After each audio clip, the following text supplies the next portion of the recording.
Imagine a world where every decision sends a ripple, a literal echo that shapes the world. That's Echobound Adventures. And tonight I'm joined by Chris and Isaias, who are going to pull back the curtain and let us know about the game.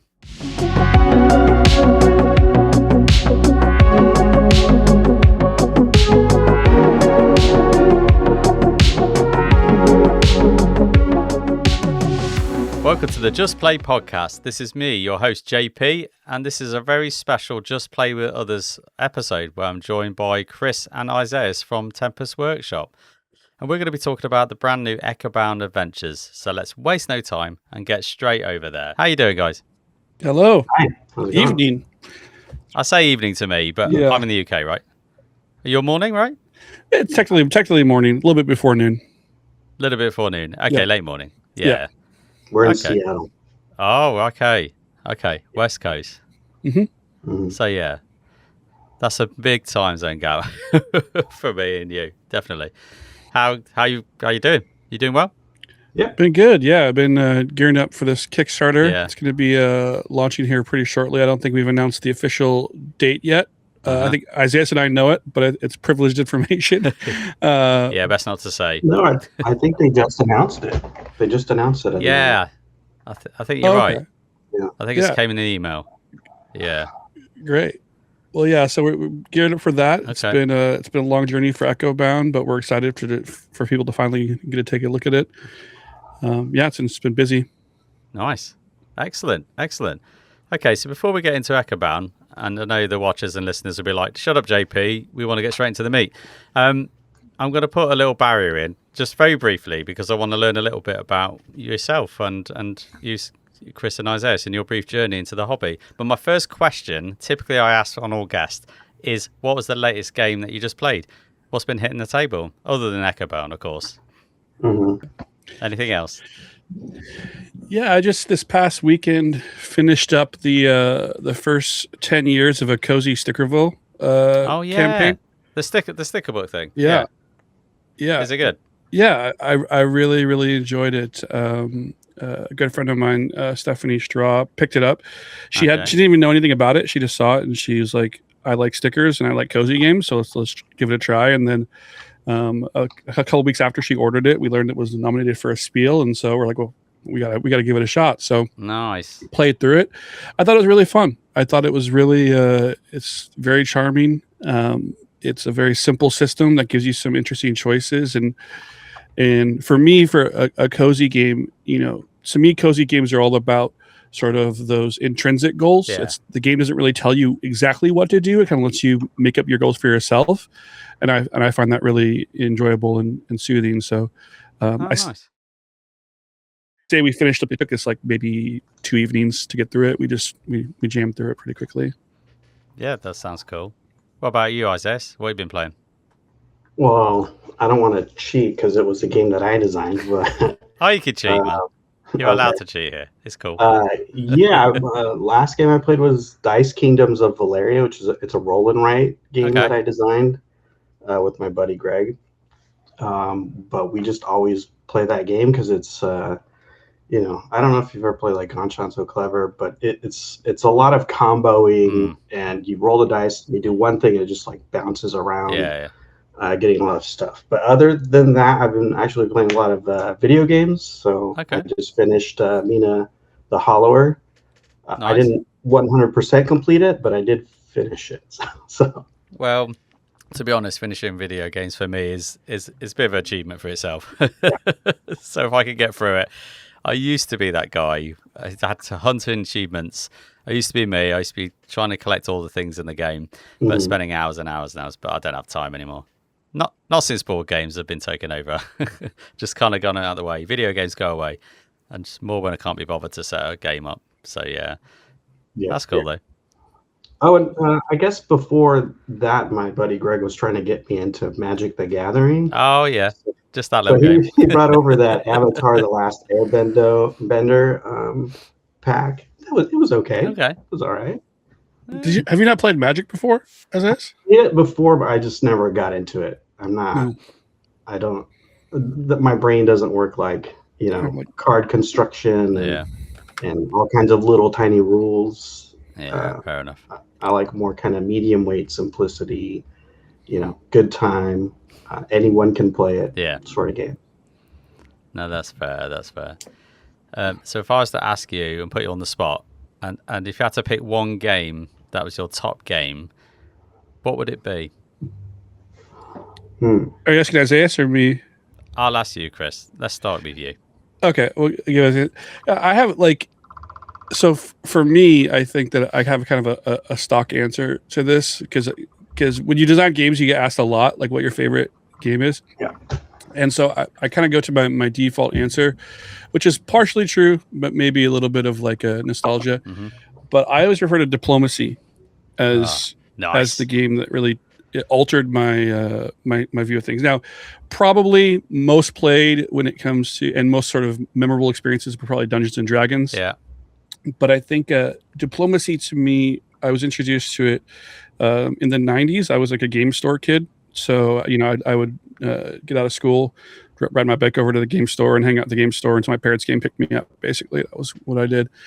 And I remember someone at the store brought in Diplomacy and we played it once. And it was the first time I played a game where I was like, oh, there's more going on here than what's on the board. Like, yeah, and it really changed my view of what a game can do and the types of experiences games can cultivate in a very unique way. Like, and so I always remember those, it's like running, like me and my friend Matt, running around the corner so no one could hear us and like talking and like strategizing all those things. It was just, what we're going to do, we're going to really shaft him. How are we going to do it? Exactly right. And then, yeah, so it just creates these really cool moments. And it, like I said, it changes what, when growing up, you think of board games, like I played like Risk and Clue and all those like classic, family games and stuff like that. And those definitely have like, a space in our hobby. But then when you start playing games that kind of bring the experience above the board, I think it really creates some magical moments. And so that's the one I kind of go to. But I'm an omni gamer, so basically, like I very much like have this sort of vibe of like whatever I play recently is like my most favorite thing until I play the next thing, because I really do enjoy it all. I can relate. And so I'm trying to stall more so Isaias can continue. If Isaias has his answer now, he can go ahead and chime he's in like, with his answer. keep talking, Chris. No problem. Yeah, no, I have the same. I have like stock answers that haven't changed in a while. But like, most played for sure. Lords of Waterdeep. I've played that. Yeah, it's a classic game. Not just in person, but on the phone. Like I would say hundreds of times. But I would say my favorite game, oddly enough, is Stone Age. Okay, yeah. And that one, it just kind of holds a spot in my heart, I think, because that was the first game where I was getting into board games more. Yeah. And I looked at it and I, I don't know if you've seen that Zach Galifianakis like meme with all the numbers going through. Like that's Hangover too, right? Yeah. Right. Yeah. That's the first game I was playing and I was like, oh, I get it. I get the numbers behind it and I get all of the rule sets behind it. I think I can do this. Nice. And that really kind of set me off on trying to be a game designer and a game producer. Yeah. Amazing. That's cool. See, I don't really have that thought. I just go, cool, that was fun. Let's play the next one. I've always had like a tinkerer brain, like trying to see why things are a certain way and how they can be improved. Yeah. That's amazing. What's yours, JP? My favorite game is Too Many Bones by Chip Theory Games. I adore this game. I saw the silliness of the game and the fact that it just creates this condensed adventure in basically, depends on how long the tyrant you go. It could be 4, 5, 6 hours. It could be longer. But you could just in it. And when you're done, you're like, oh, that was just amazing. And you can pack it away without being this long, drawn-out campaign. Yeah. It's so weird, though. The IP is just, it's just very strange. He plays these kind of characters called Gearlocks, and they're like these fantasy goblins. And the way that you kind of build them up is like a dice RPG, dice building. And you literally build them and spec them into different paths. And every character is uniquely asymmetrical difference. And they're just a fun puzzle to kick off with. Yeah. Have you guys played it? I think I played it one time at a convention, Right. probably one of the BGG cons. I played it, so I'm probably around when it first came out, which was several years ago at this point. So, Yeah. It's nearly 10 years old now. Yeah. Actually, I think it is 10 years old. It literally had its 10th anniversary. So maybe not right when it came out, but a year or two after it came out, I probably played it. Okay. And that's the game with the chest, right? Yes. It has this It's got the trove chest. Yes. Right. I do own that thing. Okay. Which just basically, it just means it stays in a Kallax shelf. It's never going to move it. It's just full of neoprene and poker chips, right? And God knows what else. Wow. It's just so heavy. Yeah, I don't know. I've gone completely mad on that game. I like it eclectic. Quite range of games. I like heavy Euros, like Vitello Surdas. I like Anachrony and things like from Mind Clash games. So pretty much there. But I like all sorts of things. Like you, Chris, I'm an omni gamer. I like something's there and it's light, medium, or heavy, and it just tickles the brain. And if it does, I go, ooh, that's clever, and then I'm like, that's really cool. I'm in it. I love it. Yeah, I mean, I love that. I love this hobby. Like, all three of us have, sort of different answers and I'm sure some people would disagree vehemently with the reason why we like these things or those things. But for me, that's kind of like the magic of it. When I was, I don't want to get too in the weeds with backstory, but when I was the game development team lead back at Funko Games and Force Present, we would bring in designers and we would interview them for positions, for contract positions or whatever. Yeah. And my go-to 1-2 punch was I would always ask people what their least favorite game was, and then I would ask them why they think that's someone's favorite game. No, and just to see kind of how their gears spin and see how they look at things from different perspectives, because it's like, you described in Too Many Bones, you said, the story is silly, but it's like, but you like it. And some people might think it's silly and they hate it for that reason, but 100%. That's okay. Yeah. The same thing with diplomacy is I describe this game and I'm like, hey, all the strategy happens away from the table, and there's people that hate that. There's a lot of Euro gamers that they don't want that. They want the strategy to be in front of them. They want it to be like this. Yeah. So I don't know. I think it's really compelling, and it's a testament to our hobby, and why I think it has so much longevity is that there's so many different things to latch onto. Yeah. It's the beauty of everyone's right or wrong, right? It's like everyone's got opinions on things, and we sometimes like games that we know that we shouldn't like. I don't know why I find that fun, but I found that really fun, and it just releases the chemicals in your brain, whatever it does. You like what you like, man, and that's cool. Yeah.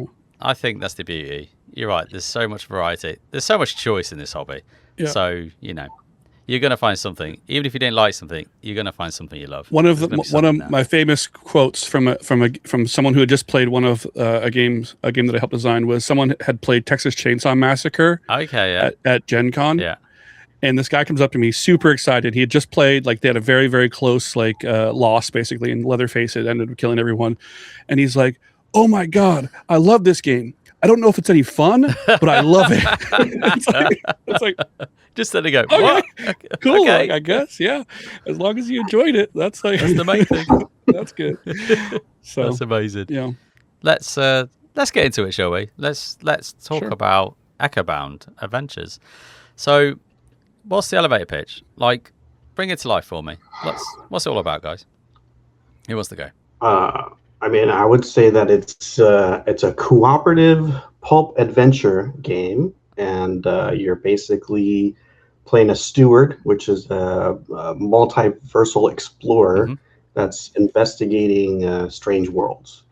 Okay. And we're not there to conquer the worlds. We're not there to, necessarily fight enemies, but we're there to explore, get information, ask questions, and then try to help the people in those worlds. Okay. And these worlds are like the echoes, I'm assuming. That kind of inhabit the world. Yeah. Are they like dimensions or kind of? So it takes place in an alternate history, 1930s, and so in our universe, sort of the people in our world believe that they're sort of the center, and that these other dimensions echo out from the center point, and then to infinity. And the farther you get from the center, the more things have deviated from the core sort of world that we come from. And so things get more strange and more curious as you go out. And so really it comes down to like in the world that they live in, people don't generally know there's other dimensions. They're part of this kind of secret society called the Penrose Society that on the outside is just sort of this like research and sort of institute for scientists and thinkers in sort of the Salon era of the 1930s. But behind the scenes, we know that we're part of this secret group that goes to other dimensions and learns things and then hopefully brings it back to our Earth and makes things better and advances technology here. So it's kind of like a mix of sort of a little bit of fantasy, has some magic elements with sci-fi elements. I think Isaias coined the term decopunk. So it's sort of this art. So it's kind of like a little bit past steampunk, but not quite into like, modern technology. So it really fits in an area that we feel is ripe for story, ripe for adventure. We wanted to kind of create a game about sort of this age of exploration, but also give a unique twist that felt fresh and exciting and kind of create a new universe and a new IP based around that. Nice. Okay. Sounds cool.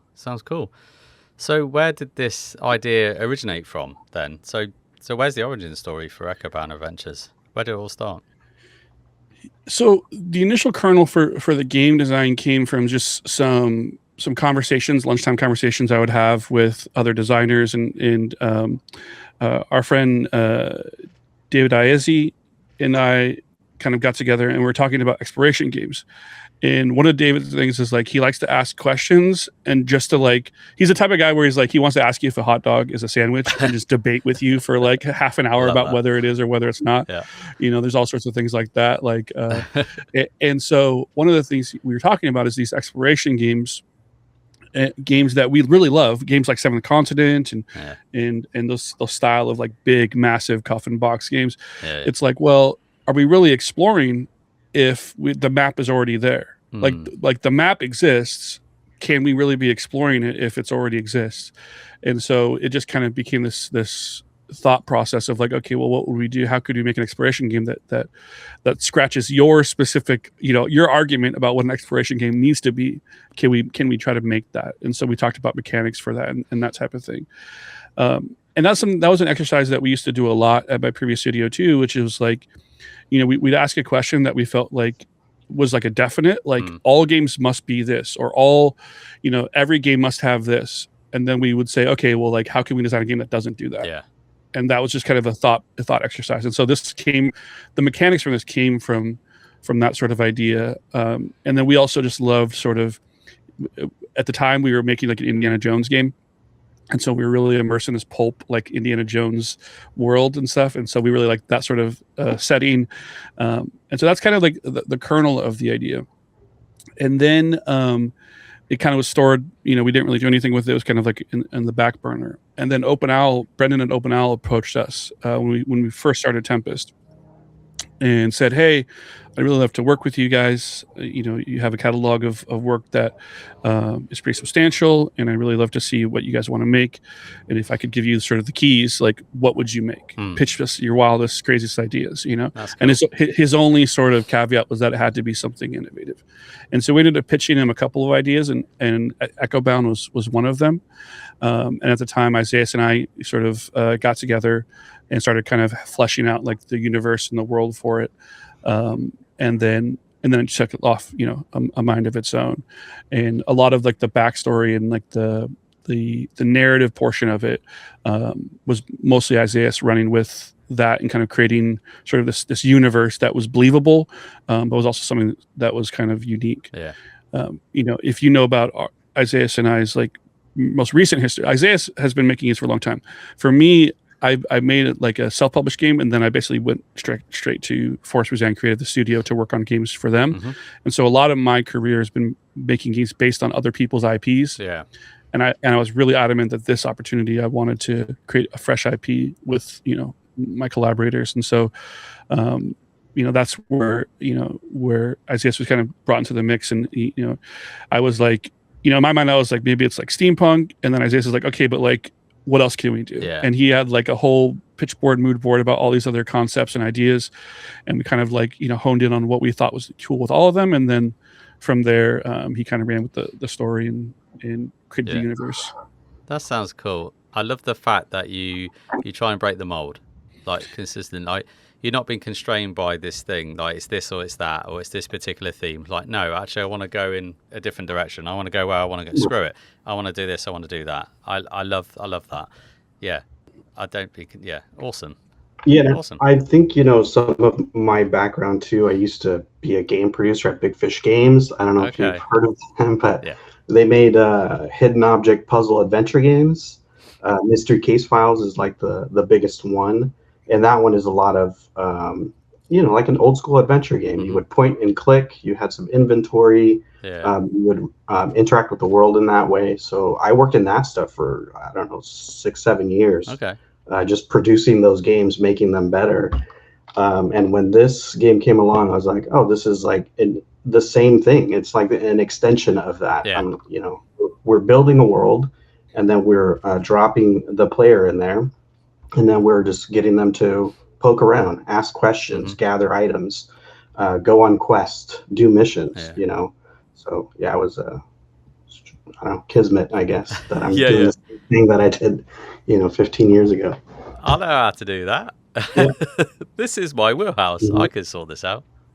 Okay. And there's a lot of stuff that we don't know how to do, but we're also pretty adamant about like figuring out how to do it. Yeah. So I think that's part of it too. Like it's one of those things where if it was easy, I was just mentioning this to Isaias, and Corby's our other co-founder as well. And I was just mentioning this to him where it's like, the projects that I'm interested in are the ones that seem really difficult, seem impossible. And that's been true my whole career. Is it's like, I want someone to tell me that it's impossible to do something, and then I want to prove them wrong, which is, it comes down to the mechanics, right? Like the same thing I was talking about, where it's like, all games must have this.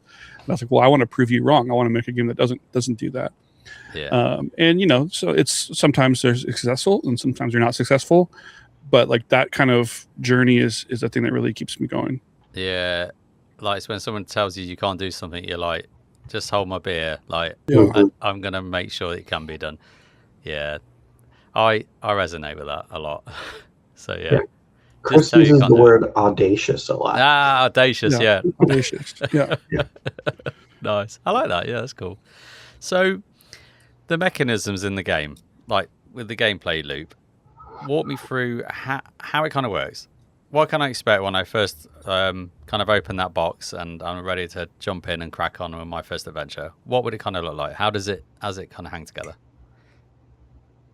Want to go, Isaias? Want me to walk through? Okay, so I'll walk through like the core experience of the game is an exploration game. Yeah. So when you start, we put you in your first adventure, and your first adventure takes place in the Zalethi jungle.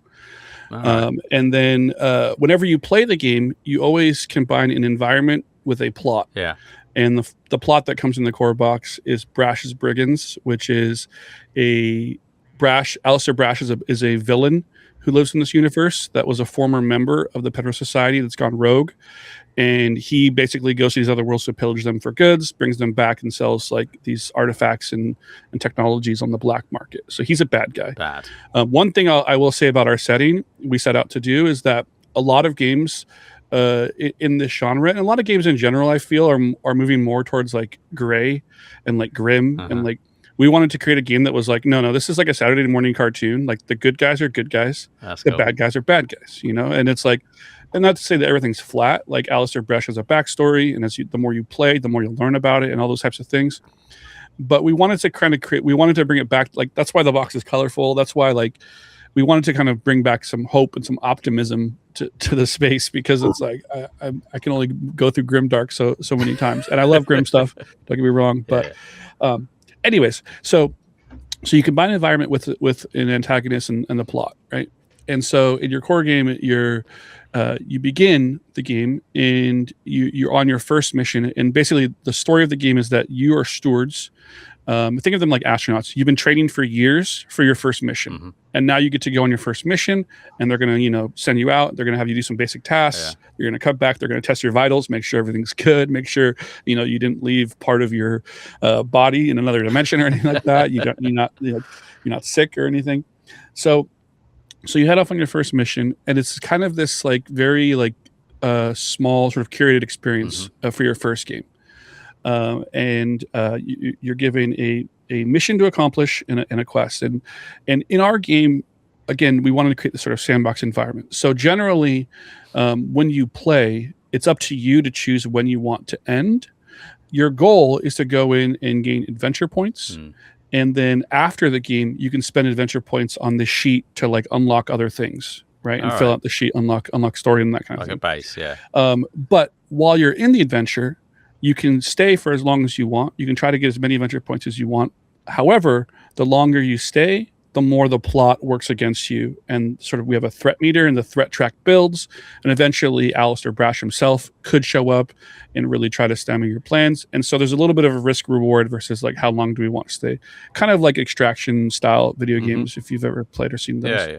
Makes sense. So again, trying to create this like sandbox, exploratory world. So you go in, you do your quest. Now, on your turn, it feels like a classic adventure game. Like we didn't want to reinvent the wheel there. So you have your basic actions. You can move around. You can interact with different parts of the map.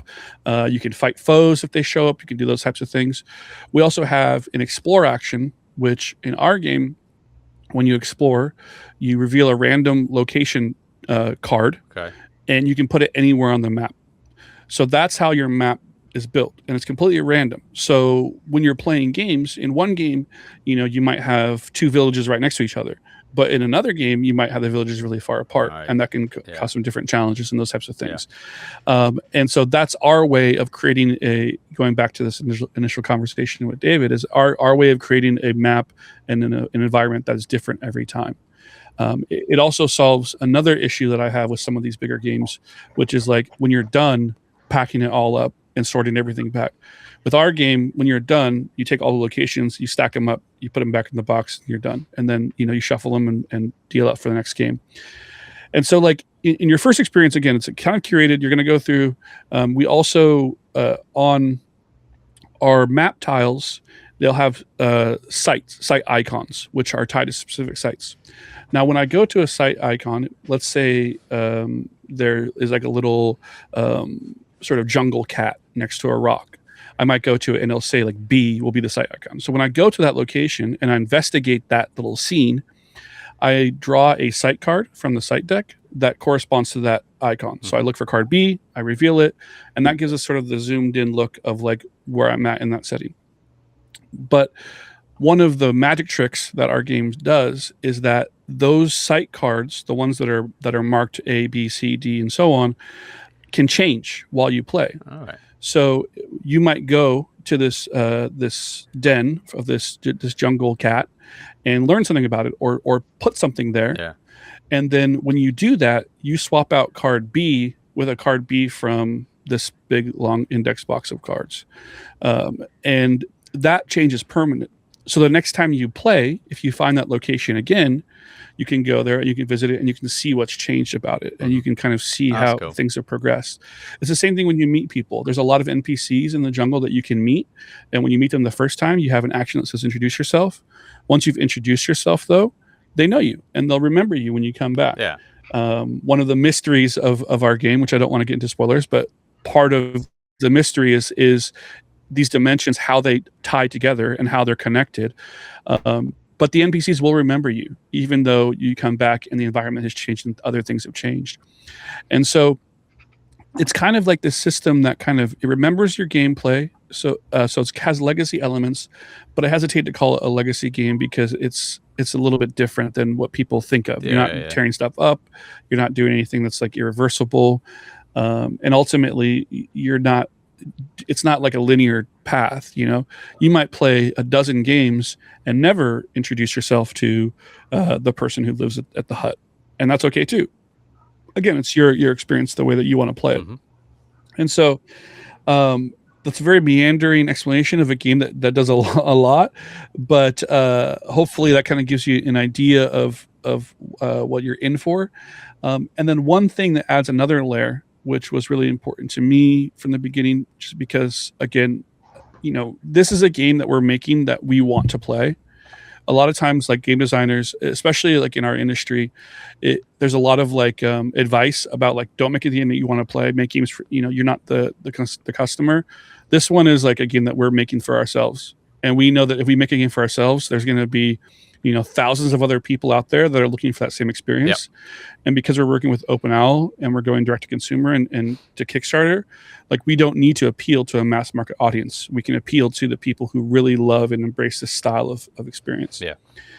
And so part of the other thing about this game is that, as I mentioned at the top, you're combining an environment with an adversary, a plot. Well, in the Kickstarter, we're going to launch with 2 expansions.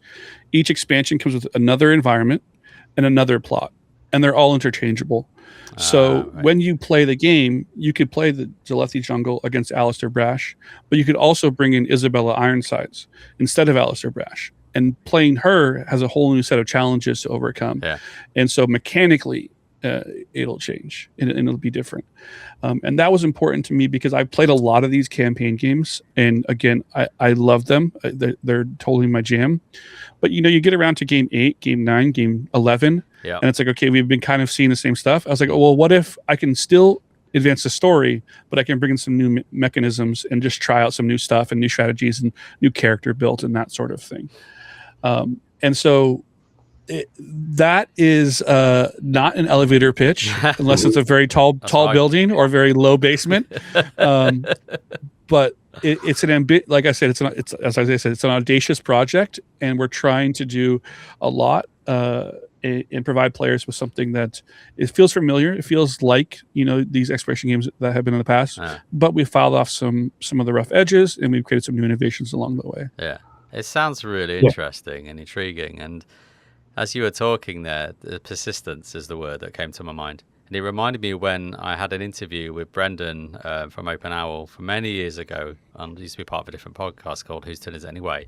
And we got Brendan on for the show. And he talks about persistence in the games that he likes to design. So the fact that there is this trail of persistence there, it's kind of, it makes sense. I'm not saying it's like a road-like, but you're kind of doing a run and you're doing things and you're interacting with things, and those things are staying. Like you say, people will remember you, and you went into that cave, you've done that thing. It's gonna be different the next time you're there, and when you're kind of touching that world and interacting with that world as you go. So, and the fact that you can blend the adversaries and the environments together to create that variety. I don't know how many combinations are going to end up with, but if you got the Y and X axis of it, you're probably going to be like a lot, right? So yeah. Oh, that's awesome. Really cool. Yeah, and the goal with the adversaries and the plots is to make them feel different, right? Yeah. They have different vibes. Like Alistair Brash comes with captains, and they like to attack you. They like to disrupt your plans. Isabella Ironsides is laying contraptions around the map that can, zap you, slow you down. But she also has automatons that are kind of roaming and trying to capture specific sites for her. Yeah. And then we have the Revenant, which is, it's basically the Revenant is one person that's been split across multiple dimensions. Oh, I like that. And so she is, there's echoes of her throughout the map, which are like ghosts of her. And they're all trying to combine, right? So it's almost like a reverse tower defense, if you think of it that way. Yeah, that makes sense. Trying to keep them away from each other so they don't combine and basically create, a singularity, like a multiversal explosion. Yeah, don't cross the streams. Yeah. Don't cross those streams. So as we come up with, and we have ideas for other ones too. But as we come up with them, it's like, what is the vibe of this adversary, and what can they bring that's new to the adventure, essentially? Amazing. Yeah, because it's like some people when they play a game like this, they want to just go in and they want to fight things. If you like to fight, like Alistair Brash is your guy. He has his captains. He has like some unique mechanics when it comes to fighting, that type of thing. But if you really want to, explore the environment and you want to be, I guess, doing less fighting, Isabella, she has her contraptions. You can disarm them. You can kind of work around them. So it's very much like just a different experience to play. And then we let players kind of choose their own path. One of the things with our sort of philosophy on this is that we want players to really have agency, like over their experience. And one of the things that I've talked about in some of the design diaries on BGG is this idea that like the players are the author of the story. And we wanted to create a game where it's like, once this game is in your hands, you are now writing the story. We're not writing it for you. Like we're not like hand feeding it to you. We're not like forcing you to go on this linear path. It's like, it's yours. It's going to be yours. And from your first game on, you're going to be having an experience that no one else in the universe has had, because it's going to be uniquely yours. Like no one else has had that configuration of map tiles and that configuration of events happen and those types of things. And so that was kind of like the core philosophy. You mentioned roguelikes, and I think that like, at the time I was playing some video games that had some different elements that I liked. Isaias, as he mentioned at the top, is like a big video game guy. And so I think, we're trying to take some of these elements from video games like roguelikes and like extraction games and bring them into this as well. And we do want this feeling of like, when you play, you're advancing something. Even if you don't extract safely, if there's an emergency extraction, you do get to keep some of your adventure points. But like the bigger thing is that like, okay, well guys, this doesn't really work out how we wanted to, but at least we introduced ourselves to this person who offered to help us later. And we know next time we come here, we find them, they'll help us. Like, and so there's those types of things that you're building on. And so you never feel like you sat down like to play a game and you played for like 45 minutes and like at the end you're worse off than you were when you started. Like you've always like made some progress. Like that is the one thing that I'll say is like, another thing about this sort of Saturday morning card 2 vibe is our game is not particularly punishing. Even in our dice system, we sort of have this dice system that allows you to kind of continue to roll until you succeed. The more you roll, the more the threat meter might raise, and there is risk involved with that. It's kind of a push your luck system. I got it. But ultimately, like there's very few times when you attempt something, you flat out fail. It can happen, and there are in our game quick checks, which are like don't allow rerolls. But for the most part, the game is like, it's not like something where you're gonna feel like super bad or like it's like it's like all this despair. Like things can get tight and there is tension for sure, and the game is working against you, but you're not gonna like be it's not gonna crush you. It's not like Elden Ring or something like that where it's like you're like, how do I possibly beat this thing? You know? That's where my head went. I was going to like the Arkham series or Cthulhu series. I was just like basically breaking your balls constantly.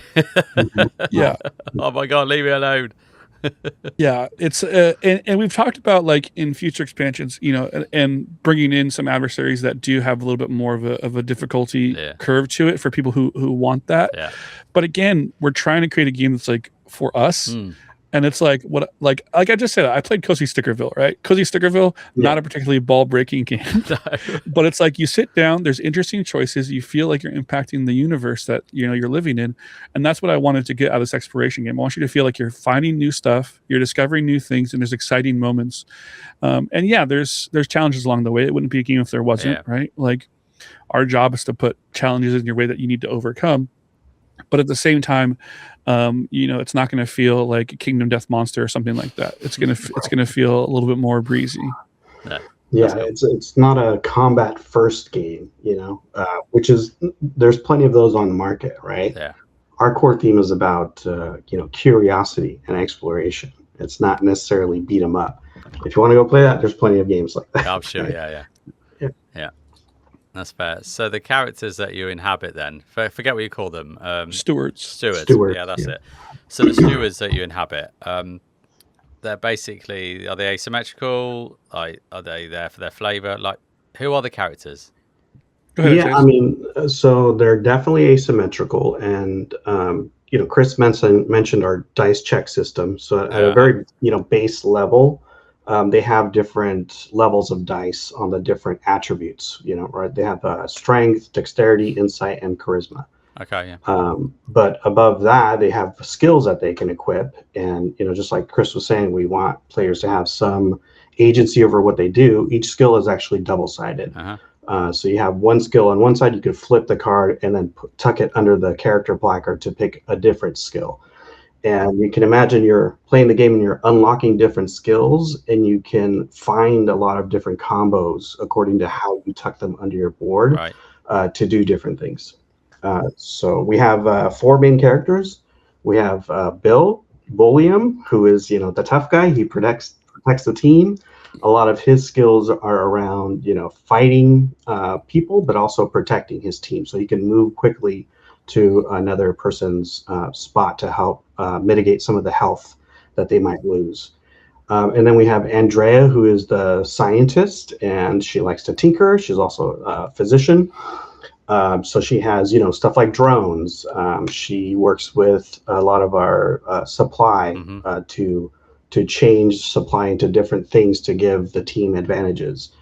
And then we have Cordelia, who is she drives the exploration. Yeah. So she's and within the team, there's also kind of who they are in the team, and she's like the heart of the team, right? She's a bit younger, she's a bit more optimistic, but she's all about exploring. All right. And she happened to have lost her sight when she was younger, so she actually kind of taps into some magic mumbo jumbo, maybe, I don't know, but we're discovering that as we play the game. There's little scenes or vignettes of how they're interacting and how they're discovering things about themselves and each other and growing as a team.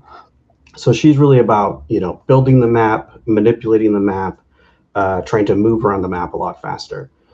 And then our 4th character is Daiichi Nakamura, who is our ambassador, we'll say.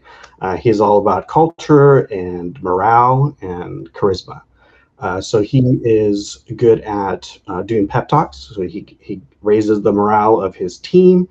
He uses a lot of the resource that we call Moxie. So that's a resource that we have. I like that. And to basically help the team, raise their willpower or get other things in the game that have more to do with teamwork and keeping the morale up. So those are the 4 core characters that we have. Nice. Yeah. I like Moxie. It's very 30s, right? Yeah. And one thing Isaias mentioned there too is that in our game, when you're playing, you have these sort of characters and you can kind of like play as them. And as you play, you continue to play in the Zalethi jungle, you'll unlock different abilities for these characters. But we wanted to do it in a way that made sense to the story. And so the primary way that you unlock abilities is we have milestone cards. And milestone cards are cards that you find that you in the adventure, and you hold on to them and you keep them. And they have icons on them, and they will generally allow you to like do certain things. Like you might get to a location that has an action that has an icon next to it. Yeah. You can only do that action once you have that milestone card. So these are kind of ways to kind of like check your progress along the way. Well, another thing that milestones do is they unlock character abilities. And so you might be playing a game where, let's say Isaias is Daiichi, I'm Cordelia, you're Andrea Faraday, we're playing this game, and we find a milestone icon. That milestone icon might unlock an ability for Bill, who is not currently playing. But when we go to the narrator journal, we get to read the story about why doing the action that got us this milestone has inspired Bill to learn something new or to do something new. And also we get to read a little bit about interpersonally how our team is growing and coming to know each other a little bit better. Yeah. And so you get kind of some of the backstory for the characters, and they kind of grow as characters. And then you have characters like Cordelia, who begin as sort of the scout leader of exploration. But as you progress through her story, she begins to learn a little bit more about herself and about how some of these premonitions and feelings and senses that she's feeling might have a little bit more mystical leanings to them. Yeah. And as you grow, as you start to learn more about that. The cool thing mechanically is that when you begin the game, the characters usually have a couple different kind of builds that you can do. Like she can move really fast and she can explore really well. But as you unlock new things, you unlock almost these new archetypes for those characters that allow you to do other types of abilities. And so the skill system is, I'm really, really excited for people to get a chance to take a look at it and see how things combine. And then keep in mind that the skills you're learning in Zalethi also work in Nunaru or Sacabia, the other environments.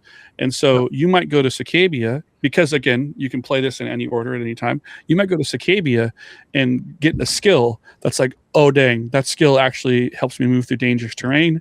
Now, if you could, I want to use this in Zalethi because there's a bunch of dangerous terrain in Zalethi, and this would be like really good there. And so like, so there is a lot of like that discovery that you can have between environments and plots as well. Yeah, and there's different actual skill unlocks. So there's character specific skill cards that you get, but there's environment specific cards that you can get. So there's people in the jungle that are teaching you how to hunt better, or they're teaching you how to use herbs around the jungle better. So as you learn these different skills, you can kind of mix and match them with your personal skills to create even different combos that you wouldn't have thought of before. Yeah, that's really good. I was tickling my brain that the fact that, as you said, you can write your own story, and actually you're giving a lot more to these characters where you might have preconceptions where this is where I think the character goes, or it's just typical burly dude that likes to knock out things, but actually you can play him your way. You can actually spec him into something completely different as you play the story and as it unfolds before you. It's completely different to a friend of mine's got the game. Oh, I did this with him. Right. I went down this road. Yeah. That's really intriguing. It's like he's created this toolkit. Exactly. It's like a toolkit of stuff. Have fun, guys. Exactly. Again, it's about giving players the agency to curate their own experience. You know. And with Bill, this isn't quite a spoiler because we haven't made it yet, but the joke is always like, eventually Bill's going to go to college and he's going to get a doctorate. And so like, that's something that like, who knows down the road where his character may end up. But that system is, to me, again, it's one of those things where creating our own IP, it's like we want to have characters that are likable and that you feel have personalities, and you feel like, and they have connections with each other. Too often you play these styles of games, and it's like you have your person, and they're kind of like this avatar for something, but you don't ever really get to learn much about them, and you especially don't get to see them like interact with one another. It was a mechanic that I really loved in. There's a game, Artisans of Splendent Vale. That is just an amazing sort of experience. If you haven't checked it out, I should definitely check it out. Every character has their own sort of narrative book that they look in. It's super compelling game. I think Renegade publishes it. Okay. And I forget I think Nikki is the first name. I forget the last name of the designer, but anyway, it's a wonderful game, but it really ties into like the interpersonal stuff. And I was like, man, that is so cool. That's what, like, I wish more games would do that. I wish more games would have characters that care about one another and can uplift one another. Right. Like, Isaias mentioned that like, Cordelia is sort of like the heart of the team. She's the youngest, and so you get to learn about like Bill sort of taking her under his wing and like really being protective of her and all those types of things. Like, I don't know. It's just, there's a lot going on in it for people to kind of sink their teeth into, and hopefully people will, allow themselves to kind of like explore how they feel they want to explore and like I said, make those intrinsic goals. Amazing. Okay. So, in terms of your design of this game, what was kind of one of the hardest mechanisms to try and get right and kind of nail down? To get the right balance of it, or just to get the right feel?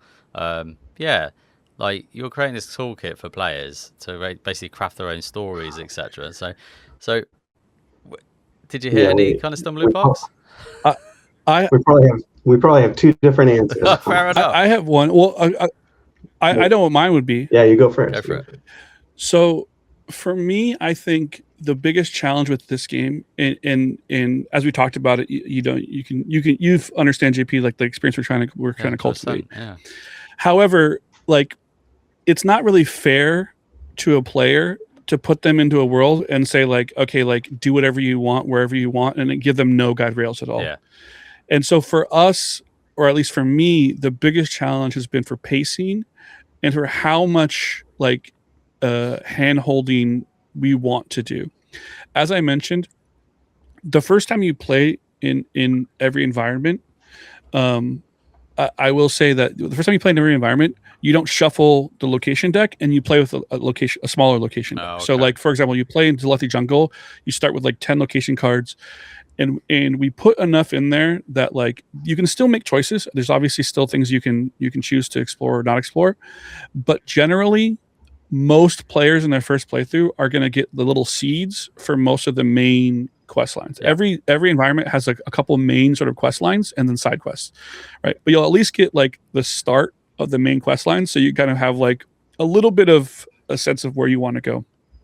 But we had a lot of conversations about that, and about like, about how quickly we wanted to pull away the guardrails and let players just like play the game the way we intended, which is just like pure exploration. Mm-hmm.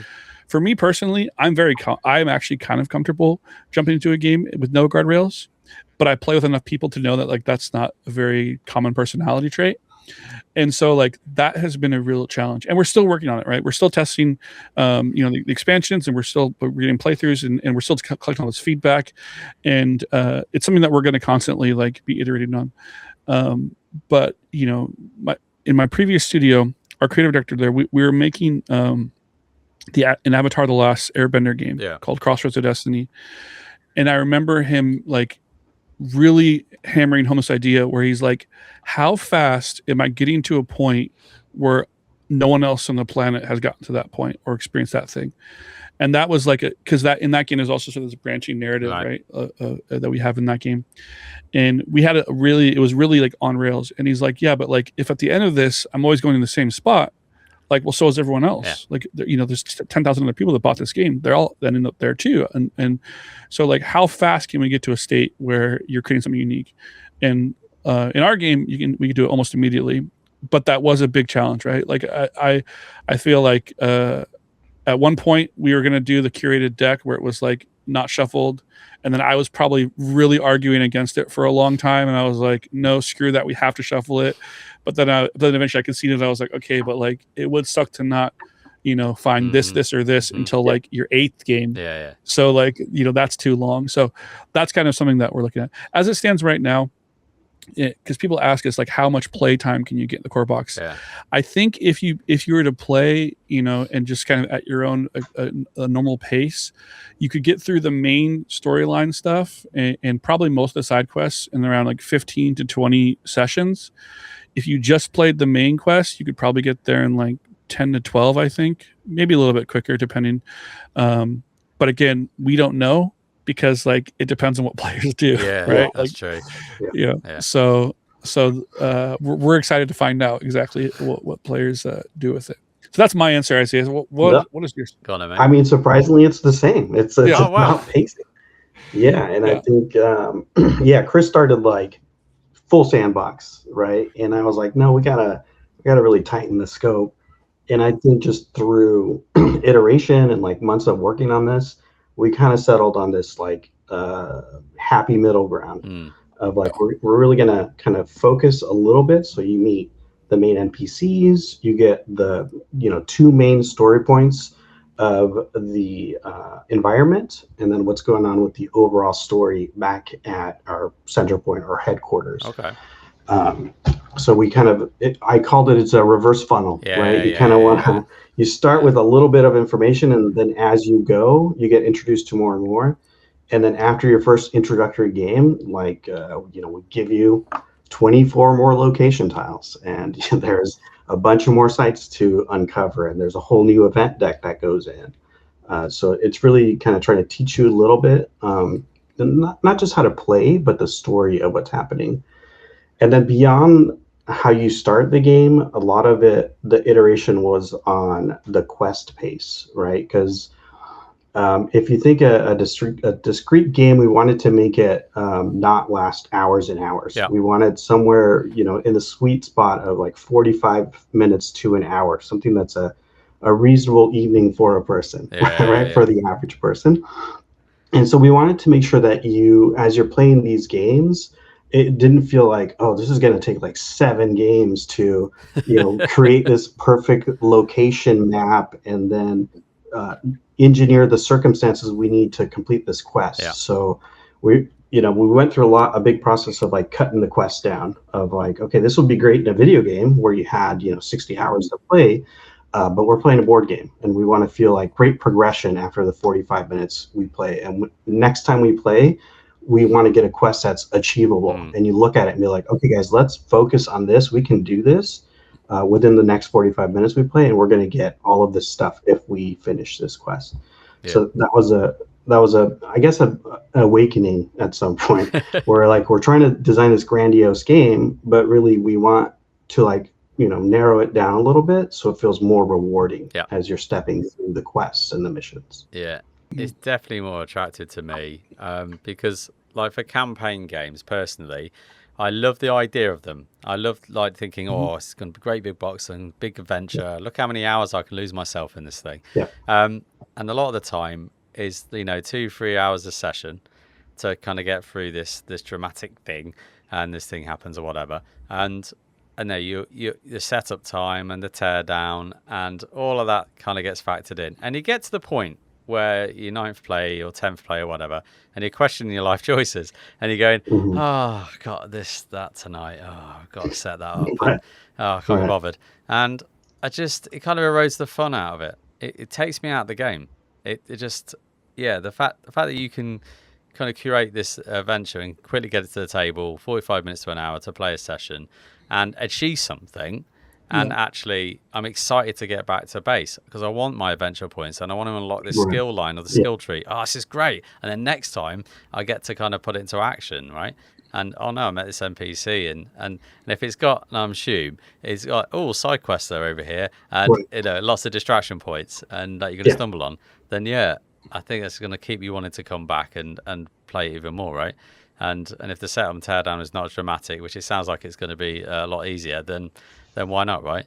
Put it on whilst your partner is watching, television for an hour, and I'm going to go and do an adventure. See you later. Nice. Yeah, that's exactly right. And like I said, like I think I played this past weekend. We finally got our prototype samples in, and I played this past weekend with a couple of my friends who they had played a very early version, but they hadn't played a recent version. And I think I taught them the new mechanisms, and I think we played through 2 adventures in like 2.5 hours, something like that. With setup and teaching them stuff. And I think if we were to play again, I really do think it's like 45 to an hour for a session. Yeah. But and hopefully, like I said, if we're doing our job right, it's like even though you're exploring it and it's random and all these things, hopefully there's enough there that you'll always feel like you left the session like accomplishing something. Yeah. You've done some good in the world. Yeah, it's important. Yeah, no, speaking of side quests, when we did start like the world, we thought in terms of like what are 5 main quest lines. And then what are 3 side quests that are just kind of silly? They might lead you somewhere, they might not, but let's add, 3 quest lines that are just, weird. And then we thought, okay, what's 1 or 2 quest lines that are a bit more meta? It's if you were to step back and look at all of these adventures separately, you could take this quest line and be like, oh, everything's actually kind of interconnected. Like there's something about, the atomic energy or how consciousness kind of lives through the different people within these different dimensions and stuff. So we really try to design it so, you could just get lost in the world if you wanted to. But at the same time, we have very specific quests that if you just want to finish the campaign, here's your quest that's going to finish the campaign for you. Amazing. Sounds really good. Sounds really fun. I'm out of questions, guys. So is there anything you want to cover in the game that you haven't already or talk about? Now's your time. Speak away. Is there anything I want to cover in the game? Yeah. Is there anything we're not talked about? I don't know if there's anything specific. I think I'm really excited to have people see more. And because I really want people's feedback on some of these different elements and these different things. And it's one of those things where, we've tested the game a lot. We've played it, in inordinate amount of times. But with a game like this, every time you play with a different group, they're going to experience it differently. They're going to see things differently. And we've seen some groups who they don't say this, but you get the sense that like there's too much reading in the game. Okay. And then you get other folks who like do voices when they're reading and do like all that sort of thing, that love it. And so I'm just really curious to start to see people, how they're interacting with it, and knowing that like with a game like this, there might be things that we didn't get right, or we talked about pacing, like maybe like the 10 locations for the starting game, like maybe we should have done 12 or 15 or I don't know, but like I'm really excited to get people in the world exploring this, because it's like, because of the how ambitious this project is. I remember there's an old quote from Rob Davio, who I was talking. He was talking to us about playtesting games and stuff like that, and he's like, you're never going to playtest enough. Like when you're his quote is, when the day your game is released, more people will play it than you had playtest. Yeah, very true. And with a game like this, I'm like, man, like I'm really excited to see how people experience this. And like, like I want to hear the stories about the people who went on the side, who totally missed the main quest and went on the side quest. I want to hear the story. Like I want to hear all of this. And hopefully I think we've created an experience that unlike the Texas Chainsaw Massacre game, will be fun for people. But I'm just so curious to see what people do, right? Because it's like, it's really this it's strange as a designer to make something that I'm like, once this is out of my hands, it's going to become something completely different that I have almost no agency over. Yeah, it's completely theirs, right? And now they're taking it on, and who knows what they're going to create out of it. Yeah. I want to see how much people mix and match. I want to see like how often people, because we talked about this, where it's like you could play your first game and then never step foot in the jungle again and go straight to the Arctic ice fields if you have that expansion, and there's nothing to stop you from doing that. Like, I want to know about people that do that. Like, I don't know. I'm just very excited. This has been a few years of work for us, and Brendan and Open Owl have been tremendous partners along the way. I don't think there's anyone else that we could have or would have wanted to do this game with. Yeah.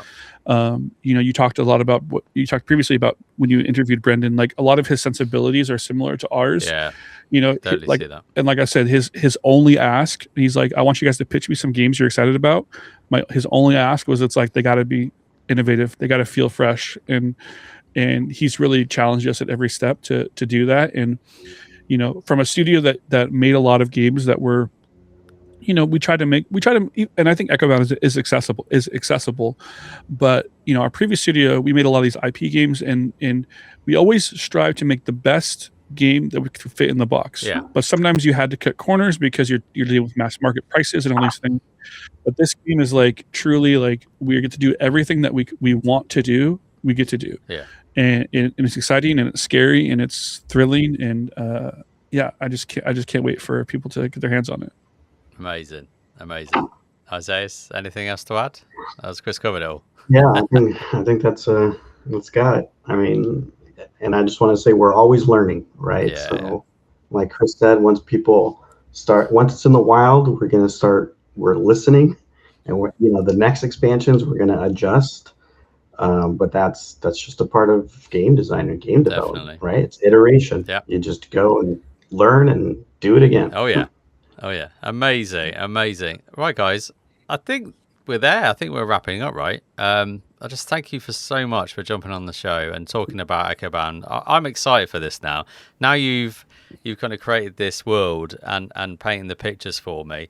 I'm loving what I'm hearing. I'm loving what you're doing to twist this genre up and make it more of a persistent world where everything is different every time you play it. I'm very intrigued around this game, so I'm sure a lot of the listeners and watchers are kind of joining in alongside. So, but I think by the time this is kind of released, I think the crowdfunding campaign will either be live or maybe about to be live. But check out the show notes where the links will all be there for you to check out, so you can see what it's all about. So, thank you, Isaias. Thank you, Chris. I really appreciate your time. Yeah. Thank you. Thanks a lot, JP. Appreciate it. No worries. Thanks, guys. Well, there we have it. That was Echobound Adventures. And thank you again, Chris and Isaias, for giving up your time to talk to me about the game. I really, really intrigued to see and learn more about it as the crowdfunding campaign unfolds. So, yeah, if you've enjoyed the show and you enjoy these guest episodes, then please like, share, comment, and sub. For a small channel, it makes a massive difference, and I love you for it. So thank you if you do that. If you want to support the show even further, we have Ko-fi, which is our crowdfunding platform. And if you want to send us a few quid, it really goes towards keeping the show alive and keeping it going, and allows us to upgrade our equipment and, visuals, audios, all that lovely stuff. And if you want to kind of engage on the socials, we're on Facebook, we're on Instagram, and of course we've got our own Discord server. So if you want to jump in there, we've got a friendly community that's building, and we just love chatting about cardboard. But other than that, all I'll say pretty much is you only grow old when you stop playing. Take care. Bye-bye.